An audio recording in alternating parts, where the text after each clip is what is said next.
1913-cü ildə Şəmsər Sadullayevin cəmiyyəti Romanada, Sabunçuda, Suraxanada şəxsi mülkiyyət və icarə əsasında 37 qazma qurğuna Bakıda bir sıra zavod və mexaniki emalatxanalarda, Xəzər dənizində gəmi barajlarda və neft sənədləri kəmərlərində, neft mədən rayonlarında, torpaq sahələrində, şəhərdə bir çox binalarda malik idi. Yəni bu çox şaxəliyi burada biz müşahidə edə bilərik ki, yəni tək Bakıda zavod və mexaniki emalatxanalar, mexanik fəaliyyət də burada öz əksini tapır. Yəni növbəti slayd səhifələrində buna toxunacağıq. Və gəmi, barajlar, neft sənədləri, kəmərləri və torpaq sahələri, həmçində şəhərdə bir çox binalarda deməli malik idi. Şəmsər Sadullayevin kapitalları deyiləndə nəzərə tutulur.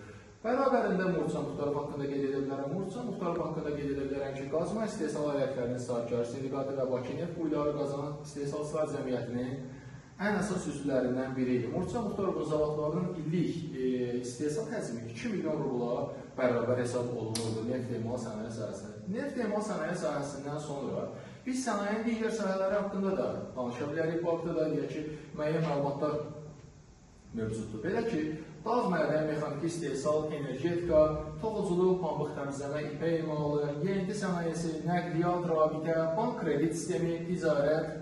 Bu deməkdir ki, Azərbaycanda tək neft sənayesi deyil, digər bərabərində, digər sahələrdə. Məsəl üçün, dağ mədən sənayesi bununla bağlı deyək ki, mədən işlərinin görülməsi. Mədən işlərinin görülməsi dövrdə nəzərdə tutulan sənaye sahəsinə yeni bir başlanğıc olsa da, deyək ki, orada yeni fəaliyyət olsa da, amma bu yenə də diqqətdən kənar məsələ deyil. Mexaniki istehsal bununla bağlı neft quyularının qazılmasında bunun tətbiqinə diqqət etsək şahid ola bilərik. Energetika sahəsi həmçinin toxuculuq, pambıq təmizləmə, ipək emalını isə cəmləşdirərək bu formada qeyd edə bilərəm ki, istər yəni Azərbaycanda olan pambıqçılıq sahəsində, pambıqçılıq sahəsində xüsusilə Gəncə ərazisi xüsusilə vurğulanmalıdır.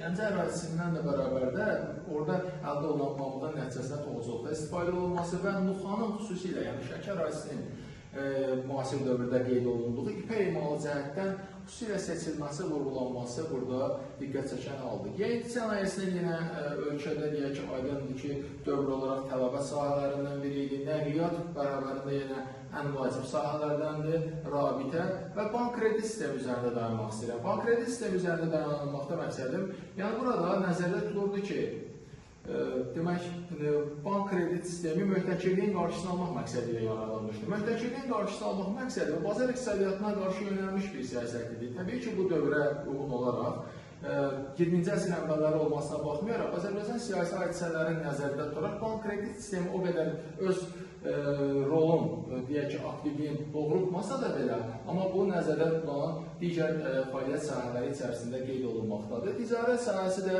həmçinin onun bərabərində, yəni bank kredit sistemi bərabərində. Burada kəndlinin deyək ki, əsas nəzərdə tutulur fəaliyyəti. Kəndlinin fəaliyyəti belə nəzərdə tutulurdu ki, onun məhsul istehsalı. Məhsul istehsalı deyiləndə, yəni bazarda satmaq üçün məhsul istehsal edə bilərdi və ehtiyat ol qalan, yəni məhsulun bir qismi əgər qalırdısa, bunu deyək ki, bazarda satma ixtiyarı verilirdi kəndliyə. Amma bunun da bərabərində ona otlaq, çəmən sahələri də pay torpağa kimi də verilsəydi də, yenə də bir diqqət çəkən nüans ondan ibarətdir ki, hələ də o torpaq sahibi kimi deyək ki, hesab olunmurdu. Yəni dövrün kəndlisi 20-ci əsrin əvvəlləri deyiləndə nəzərdə tutulan.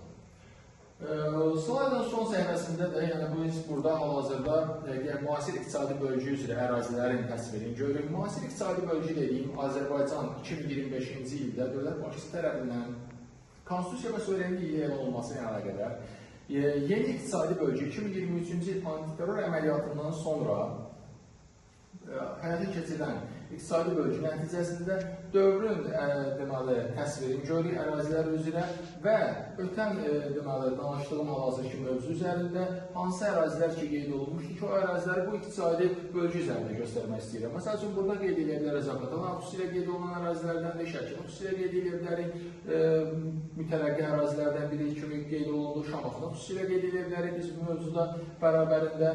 Həmçinin qeyd edə bilərik burada Dağlıq Qarabağ zonasından Şuşa ərazisini qeyd edə bilərik, deməli, onun bərabərində Naxçıvanı qeyd edə bilərik, bərabərində, yəni bu mövzu üzərində deyək ki, bizim üçün daha çox deyək ki, Bakının müəyyən əraziləri, deməli, mədənləri ilə bağlı olan ərazilər, hansılar ki, çıxışın əvvəlində qeyd olundu, həmin ərazilər də həmçinin bu iqtisadi bölgü üzrə yerləşdirilmişkən, təsvirin bu formada göstərilməsi, dediyim kimi, 23-cü nəzərdə tutulur iqtisadi bölgüsündən sonra iki xəritə üzərində təsvirlərlə.